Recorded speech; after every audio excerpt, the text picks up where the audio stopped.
जय हिंद फ्रेंड्स। स्वागत है आपका आपके अपने यूट्यूब चैनल पर। तो आज इस वीडियो में हम शुरुआत करने वाले हैं इतिहास की। प्राचीन इतिहास के हम क्वेश्चंस करेंगे जो कि 10,000 प्लस जीके की जो एमसीक्यू की बुक आती है, 10,000 प्लस एमसीक्यू की जो बुक आती है दिशा पब्लिकेशन की, तो उसके हम पहले चैप्टर से शुरुआत कर रहे हैं प्राचीन भारत से। तो हम इसमें बहुत ही अच्छे तरीके से समझेंगे, जिसमें कि हम आपको पिक्चर्स भी दिखाएंगे, कुछ पिक्चर्स जिनको मैप्स के द्वारा शो किया जा सकता है, मैप्स के द्वारा भी शो करेंगे, ताकि आपको बेहतर से बेहतर क्वेश्चंस की समझ हो सके और उसको आप बहुत ही अच्छे से कर सकें। तो चलिए हम इसी के साथ आज इस वीडियो की शुरुआत करते हैं। आप एक दो क्वेश्चन देखते ही आप समझ जाएंगे कि आखिरकार कैसा होने वाला है वीडियो। तो चलिए पहला क्वेश्चन देख लेते हैं कि एक ही कब्र से 3 मानव कंकाल निकले हैं। ऐसा कौन सा प्लेस है जहाँ से एक ही कब्र से 3 मानव कंकाल निकले? तो जो सराय नहर से निकले, या दमदमा से, या महादहा से, या लंगनाथ से। तो इसका ऑप्शन नंबर हमारा बी राइट हो जाएगा, यानी महादहा दमदमा से ये हमें 3 कंकाल मिलते हैं। जब दमदमा की खुदाई की गई इलाहाबाद यूनिवर्सिटी के द्वारा, तो वहाँ पर कुल मिलाकर 4100 मिले। उन 4100 में से वो 4100 थे। उन 41 में से जो एक था, एक में 3 कंकाल थे और 5 ऐसे थे जिनमें युग्म समाधान था, मतलब उसमें 2-2 लोग लेटे हुए थे। तो ऐसे ही हमारा अगला क्वेश्चन है कि खाद्यान्न की कृषि सर्वप्रथम प्रारंभ हुई। तो खाद्यान्न की कृषि का तो प्रारंभ हमारा मध्य पाषाण काल से हो जाता है, लेकिन वहाँ पर हमें पूर्णतः साक्ष्य नहीं मिलते, सुव्यवस्थित ढंग से नहीं होती है कृषि। लेकिन जब हम नव पाषाण काल की ओर बढ़ते हैं तो वहाँ पर कृषि के सुव्यवस्थित ढंग से किए जाने के साक्ष्य मिलते हैं और पशुपालन के भी साक्ष्य मिलते हैं। और पशुपालन तो मध्य पाषाण काल से भी शुरू हो गया था, लेकिन सुव्यवस्थित ढंग से नव पाषाण काल से ही मिलते हैं। तो यहाँ पर कुछ चीज़ें बताई गई हैं। और हाँ, कि जो चावल की खेती का प्राचीनतम साक्ष्य है वो इलाहाबाद के कोल्डीवा नामक स्थान से मिलता है। और ऐसे ही अगला क्वेश्चन है कि भारत में मानव का सर्वप्रथम साक्ष्य कहाँ मिलता है? तो ये आप मैप में आपको दिख रहा होगा कि जो नर्मदा घाटी का तट है, यहाँ पर लाखों साल पहले मानव रहा करते थे, जो कि आखेटक और संग्राहक, जिन्हें आखेटक या शिकारी हम बोल सकते हैं, के रूप में रहते थे, और संग्राहक थे भोजन एकत्रित करने वाले। तो चलते हैं अगले क्वेश्चन की ओर। तो अगला क्वेश्चन है, आपको मैप में दिखा होगा नर्मदा घाटी वाला चित्र। राग का टीला निम्नलिखित में से किस नव पाषाण स्थल से संबंधित था? जो संगन कुल्लू स्थल है, यह था नव पाषाण काल से संबंधित था, और इसमें राख के टीले मिले हैं क्योंकि वहां पर कुछ चरवाहे थे, चरवाहों के समूह मौसमी शिविर के, मतलब उनके शिविर जले हुए अवशेष मिले हमें। अगला देखते हैं, ताम्र पाषाण काल। ये ताम्राश्म मतलब ताम्र पाषाण काल में महाराष्ट्र के जो लोग थे वो घर के फर्श के नीचे किस तरह दफनाते थे? तो ये उत्तर से दक्षिण की दिशा में दफनाया करते थे। तो इसका भी आपको एक यहाँ पर मैप दिखेगा। तो उस मैप में आप इनाम गांव की फोटो देख सकते हैं, दैमाबाद की फोटो देख सकते हैं कि इनाम गांव और दैमाबाद महाराष्ट्र में कहाँ आखिरकार स्थित थे। तो ये वही बातें यहाँ पर नीचे लिखी हुई हैं जो हम लोग बता रहे हैं, उत्तर से दक्षिण। उत्तर से दक्षिण यानी ऑप्शन नंबर हमारा ए राइट हो जाएगा। तो अगले क्वेश्चन की ओर चलते हैं हम। अगला क्वेश्चन है कि गर्त आवास के साक्ष्य हमें कहाँ से प्राप्त हुए हैं?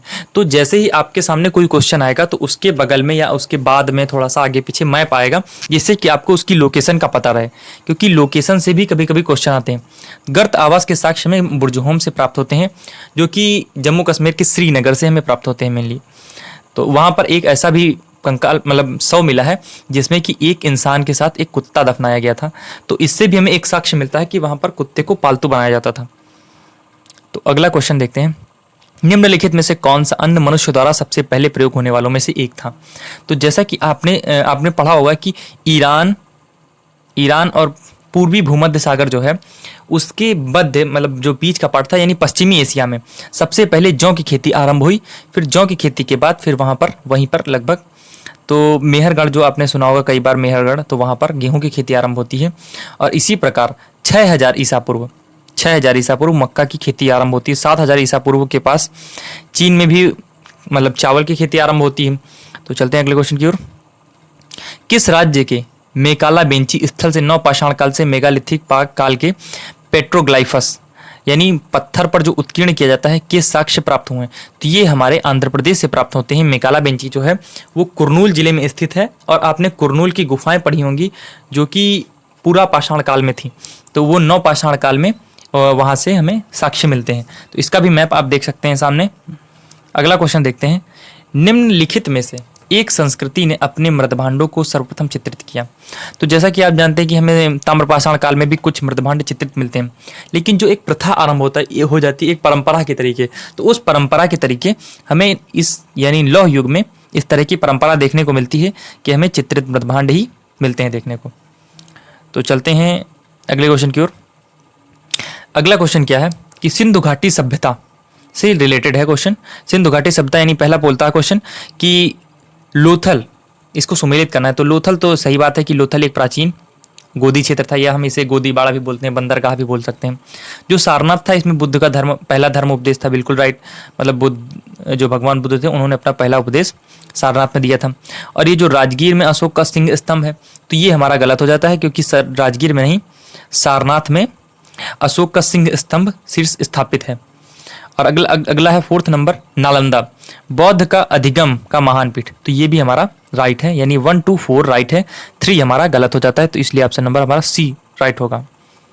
अगले क्वेश्चन पर चलते हैं कि निम्नलिखित पशुओं में से किस एक हड़प्पा संस्कृति में मिली मोहरों और टेराकोटा कलाकृतियों में निरूपण नहीं हुआ है।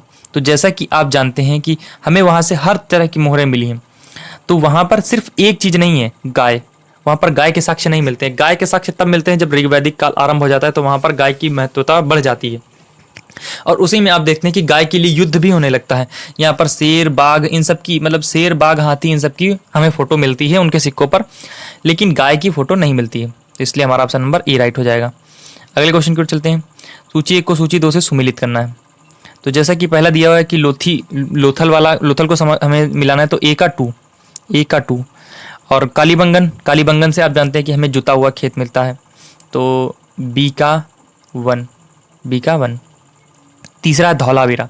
तो आप जानते हैं कि धौलावीरा एक ऐसा प्लेस था जहां पर अब 10 चिन्ह आपने अगर देखे हों, क्लास 12th की एनसीईआरटी में दिए हुए 10 चिन्ह थे, उस 10 चिन्ह की परिपाटी वहां पर दी हुई थी। तो ये हमारा सी का 3 हो जाएगा, ये सी का 4 हो जाएगा, डी का 3 हो जाएगा, डी का 3, सी का 4। इसको याद रखते हैं 1 मिनट।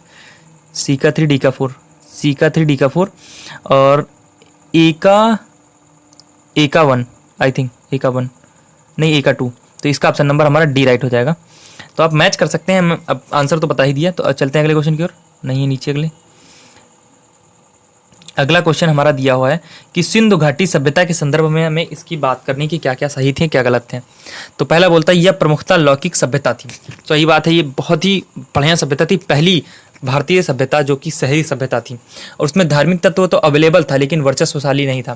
क्योंकि जब आप देखते हैं कि जहाँ जहाँ जैसे जैसे शहरों का विकास होता है ना, वहाँ पर धर्म का अस्तित्व धीरे धीरे डाउन हो जाता है, उसका वर्चस्व घट जाता है।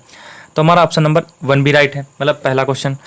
और उस काल में भारत में कपास के वस्त्र बनाए जाते थे। ये भी बात सही है कि उस समय देखो, भारत से कई देशों का व्यापार होता था। आप जानते हैं कि भारत के सूती वस्त्र बहुत फेमस है, और हमें मोहनजोदड़ो जो है प्लेस, वहाँ से हमें बुने हुए कपड़े के साक्ष्य भी मिलते हैं।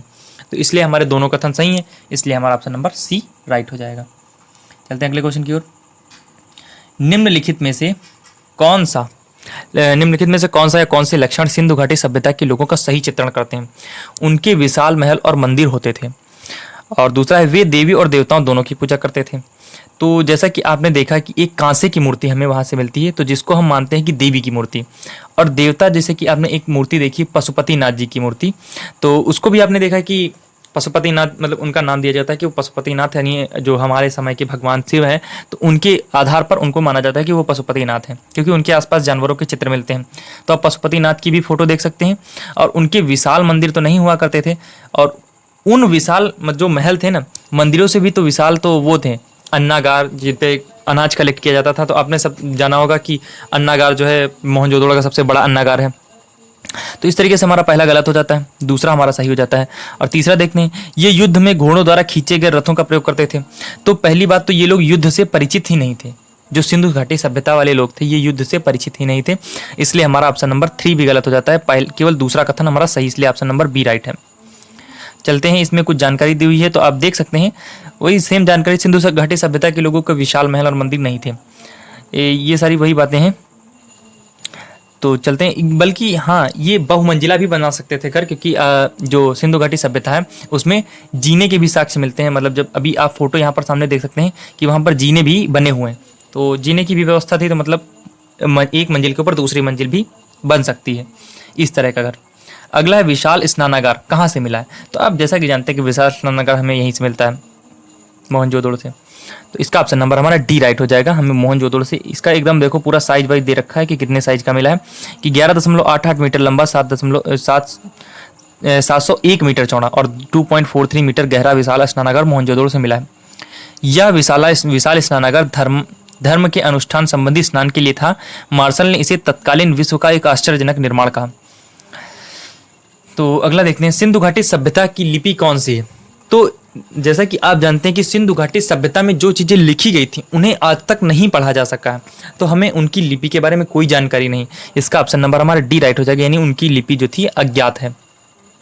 जबकि जो ब्राह्मी लिपि और खरोष्टी लिपि हैं ये हमें आगे चल के मिलती हैं। अशोक के अभिलेखों में आप देखते हैं कि ब्राह्मी और खरोष्टी में ज़्यादा बात की जाती है, और जो हमें पांडुलिपियाँ मिलती हैं वो तमिल और संस्कृत में मिलती हैं। तमिल, संस्कृत और पाली भाषा प्राकृत भाषा में मिलती हैं। तमिल, संस्कृत और प्राकृत भाषा में मिलती हैं, जिनमें से सब जो प्राकृत भाषा थी वो साधारण लोगों के द्वारा बोली जाती थी, कॉमन पीपल।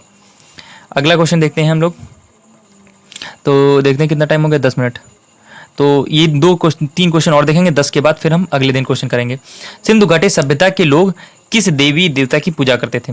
तो जैसा कि हमने अभी बात की कि वो पशुपति नाथ जी की वहाँ पर हमें वो मिलती है, एक प्रतिमा टाइप की। तो यहाँ पर फिर आपको एक बार चित्र देख सकते हैं पशुपति नाथ जी का, तो इसका ऑप्शन नंबर डी राइट हो जाएगा। अगला है, मोहनजोदड़ो में सबसे बड़ा भवन या सबसे बड़ा भवन कौन सा है। तो जैसा कि देख सकते हैं धान्यागार, ये इसका ऑप्शन नंबर बी राइट हो जाएगा। हमने बताया ना अन्नागार जिसमें अनाज को स्टोर करके रखा जाता है, अन्नागार। तो यही सबसे बड़ा स्थल था मोहनजोदड़ो का। और अगला है, सिंधु घाटी सभ्यता का ये पत्तन यानी बंदरगाह वाला है, पत्तन नगर बंदरगाह कौन सा था। तो आप जानते हैं कि लोथल में यही सेम बातें हैं कि वो लोथल में बंदरगाह था। तो इसी के साथ हमारे क्वेश्चन यहाँ पर जितने भी हो गए हैं क्वेश्चन, फिर उसके बाद हम अगले दिन क्वेश्चन करेंगे, क्योंकि फिर वीडियो लंबा हो जाता है तो फिर बड़ी दिक्कतें होती हैं। तो मिलते हैं नेक्स्ट वीडियो में। Thanks for watching.